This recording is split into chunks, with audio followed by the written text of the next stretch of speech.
안녕하세요. 학원 마케팅의 삼수 언니입니다. 원장님, 어느 학원은 같은 시스템, 같은 강사인데도 어디서는 망하고 어디서는 잘 되는 학원들이 있는데요. 옆에서 보신 적, 그리고 경험해 보신 적 있으실 거예요. 실제로 같은 프랜차이즈를 운영하시면서도 송도에서는 정말 잘 되고 대치동에서는 망한 케이스들이 정말 수두룩합니다. 이 이유는 바로 마케팅 법칙에 있는 4가지 법칙 중 P, 플레이스에 해당하는 법칙 때문인데요. 오늘 이 영상을 다 보고 나면 어디에 우리 학원 차려야 하는지, 또 이미 창업을 하셔서 학원을 운영하고 계시다면 어떻게 더 많은 학생들을 유치할 수 있는지 지역 연구하는 방법 알려드릴 테니까요. 끝까지 시청해주세요. 일단 지역 연구라고 하면 한마디로 정의할 수 있습니다. 바로 인근 학교에 대한 연구가 중요한데요. 이 인근 학교 연구 왜 해야 될까요? 실제로 저희가 잘 되는 학원들을 지켜본 결과 학교를 타겟으로 집중한 학원들이 매출이 잘 나기 때문이죠. 그 원리를 살펴보면 학교를 타겟하게 되면 그 학교에 대한 전문가가 되고, 그럼 그 특정 학교 학생들이 몰리게 돼요. 그렇게 특정 학교 학생들이 많아지다 보면 그 학교의 상위권 학생들이 많아지게 되고, 다시 그 학교 안에서 또 그 지역 안에서 입소문이 나게 되면서 다른 학교까지 넓혀갈 수 있는 구조로 이루어졌기 때문입니다.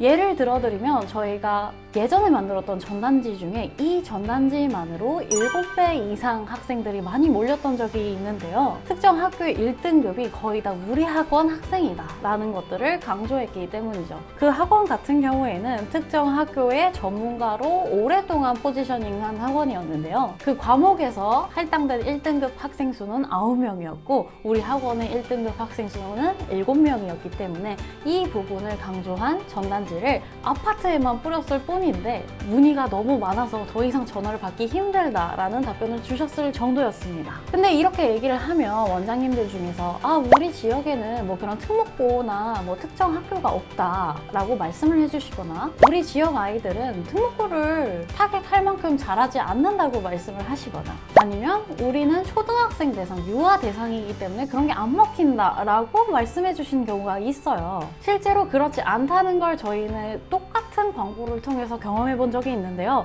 강원도에 있는 한 학원에서 설명에 관련한 홍보를 진행할 때 원장님께서 우리 지역은 뭐 중앙대, 경희대 뭐 요 정도 합격시키기도 정말 어려워요. 뭐 지역이 경사예요 라고 말씀을 해주셔서 인서울 가기를 타겟으로 저희가 설명회를 준비한 적이 있습니다. 근데도 인서울에 합격하는 학생이 그렇게 많지 않은 지역인데도 학생들이 그렇게 많이 모집되지 않았어요. 그런데 키워드를 서울대로 바꾸고 나니까 정말 많은 학생들이 모여서 연속 3번으로 설명회를 개최한 경험이 있습니다. 이 이유는 무엇일까요? 결국에는 모든 학생들이 겉으로 보이든 그렇지 않든 일단 나의 잠재력을 믿어주고 키워줄 수 있는 학원에 가고 싶다는 뜻이죠. 그렇다면 이 지역 연구하는 방법 제가 정말 상세하게 알려드릴게요. 1번은 학령 인구에 대한 연구입니다. 우리 지역에 대한 학령 인구를 조사하는 거예요. 호갱노노나 네이버 부동산을 통해서 사실 알아내는 방법도 있고요. 통계청에 들어가시면 가장 정확하게 아실 수 있겠죠. 그래서 상대적으로 학령 인구가 높은 지역에 갈수록, 또 내가 타겟하는 학생대가 많은 지역에 갈수록 우리 학원의 사업이 잘 되기 유리한 쪽에 속합니다. 두 번째는 학업 성취도에 관한 연구인데요. 인근 학교에 대한 개수나 진학 정도에 대해서 알아보시면 됩니다. 저희 같은 경우에는 네이버 지도를 먼저 펼쳐보고 인근에 있는 학교들을 모두 리스트업 한 다음에 이 학교들을 하나하나 다 학교 알림이에 쳐보고 있어요. 이렇게 되면 그 학교 알림이 안에서 정확하게 어느 정도 진학했는지는 알 수 없지만 4년제 대학교에 진학했다, 재수생이 많다, 혹은 전문대에 진학을 했다, 이런 데이터들은 정말 쉽게 구할 수가 있으니까 이 부분 참고해 보셔서 우리 지역의 학교와 진학 정도를 파악해 보시고 들어가시길 추천드립니다. 세 번째가 경쟁사와 학업 관심도에 대한 연구예요. 이제 여기서부터는 숫자로 알아내기 조금 어려운 부분일 수 있는데요. 저희 같은 경우에는 경쟁사를 알아보기 위해서 학원가가 잘 조성되어 있는지부터 체크를 합니다. 마치 부동산 조사랑 되게 비슷하죠. 그래서 호갱노노나 네이버 부동산 같은 앱에서 학원가에 대한 정보를 주고 있어요. 이 부분을 먼저 찾아보고 대형 프랜차이즈들이 실제로 들어갔는지 안 들어갔는지도 살펴보고 있습니다.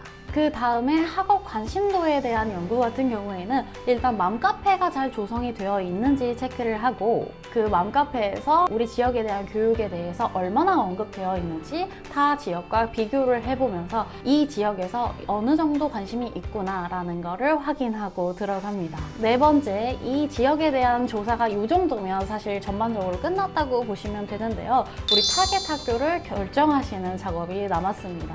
저희 같은 경우에는 일단 시작 단계에서는 타겟 학교를 한 3개 정도 잡으시길 추천드리는데요. 정말 대형 학원이 되면 11개에서 20개까지도 타겟을 하시니까 처음에는 다 잡지 말고 2개에서 3개 정도만 잡는 거를 목표로 하시는 것이 매우 중요합니다. 그 기준은 사실 원장님에 따라 달려 있어요. 우리는 특목고가 더 유리하다던가, 아니면 거리에 따라서 다를 수도 있고, 과학 중점 학교에 집중을 할 수도 있고, 원장님의 과목이나 성향이나 조사할 수 있는 정도에 따라서 달라질 수 있다는 점 체크해 주시길 바랍니다. 사실 이거를 조사하는 이유가 무엇일까요? 결국에는 아이들이 희망을 갖기 원하기 때문이에요. 과거에 제가 실제로 재수나 삼수했을 때도 그랬고, 심지어 시간이 정말 10년 이상 지난 지금에도 내가 지금 알았던 정보를 그때도 알았더라면 똑같은 노력을 들여서 이런 결과를 내지는 않았을 텐데 하는 후회를 가끔 하거든요. 결국 이 지역을 잘 조사해서 이 지역에 맞는 프로그램을 제공을 한다는 건 이 지역에 맞는 교육이나 입시 정보들을 잘 제공해 주는 것만큼